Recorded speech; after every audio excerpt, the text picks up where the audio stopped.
বাক্যে বলে যে তু বাস তেরা ঘরানা বাজায় নাই। তো আমি যখন ঈশ্বরে আসি তখন মনে মনেই আমার হাজব্যান্ড আসেন, আমার বাচ্চা আসেন, কিন্তু আস্তে আস্তে দেখলাম যে ঈশ্বর যে এই বাক্যটা আস্তে আস্তে আমাদের লাইফে ফুলফিল করছে। সেদিনকে যেরকম আমার হাজব্যান্ড হচ্ছে সিএসসি ইন্টারভিউ ট্রেনিং করা, তো ওর খুব শরীর খারাপ ছিল। ও সেদিনকে বেরিয়েছে, এত শরীর খারাপ লাগছে, তো শরীর খারাপের মধ্যে নিজের ভীষণ চিড়চিড়ে লাগছে আর কি।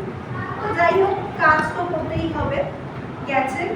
তো ফার্স্ট যে মিটার রেডি ওটা হয়েছে হচ্ছে তো ফার্স্টেই গিয়ে চার্চে ঢুকেছে, ঢুকে ওখানে যে সিকিউরিটি ছিল তাকে বলেছে তাদের খুলুন তো একটু, আমি রিডিং করবো, মানে এরকম বের।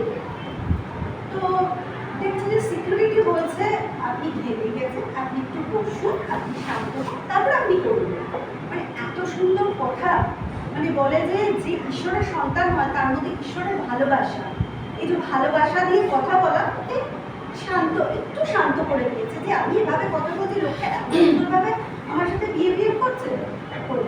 তারপরে হঠাৎ একজন ভদ্রমেয়েরা বেরিয়ে আসলো, তো ও বলছে তাকে প্রেজ দ্য লর্ড, মানে আমার হাজবেন্ড। তো উনি বলছেন প্রেজ দ্য লর্ড, ভালো পেয়েছি। তখন জিজ্ঞেস করছে ইংলিশে যে তুমি মিটার রিডিং করতে এসছো? তখন বলছে হ্যাঁ। বলছে ঠিক আছে করো। তখন ও যখন মিটার রিডিং করতে ভেতরে ঢুকেছে, চারিপাশে ঈশ্বরের বাক্য। তো আস্তে আস্তে একটা বাক্য যখন পড়েছে, আস্তে আস্তে ওর মধ্যে এত শান্তি লেগেছে যে ওর যে এত ইরিটেশন ছিল মনের মধ্যে, কখন যে চলে গেছে ও নিজেও বুঝতে পারবে। এক এক করে বাক্য চলে যাচ্ছে, বাক্য পড়েছে, মিটার রেডিও হয়ে গেছে। তারপর বলছে কি আমি কি আরো একটু ঘুরতে পারি এখানে?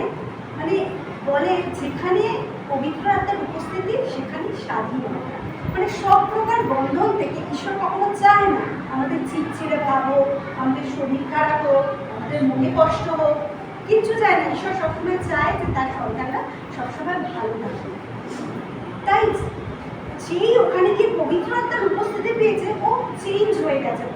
আর চেঞ্জ হয়ে গেছে, আমাকে বলছে আমি তো বুঝতেই পারিনি কখন আমার শরীর সুস্থ হয়ে গেছে। তারপরে যে আমি কতগুলো মিটার রিডিং করেছি, আমি প্রথমে ভেবেছিলাম আমি করতে পারবো না, কিন্তু দেখো ঈশ্বর আমাকে কতটা ভালোবাসে। ঈশ্বর সকলকে ভালোবাসে, ঈশ্বরকে কোটি কোটি ধন্যবাদ। তো ঈশ্বরের এই বাক্যটা তু বাচ তেরা ঘরানা বাঁচা যায় না, ঈশ্বরকে কোটি কোটি ধন্যবাদ।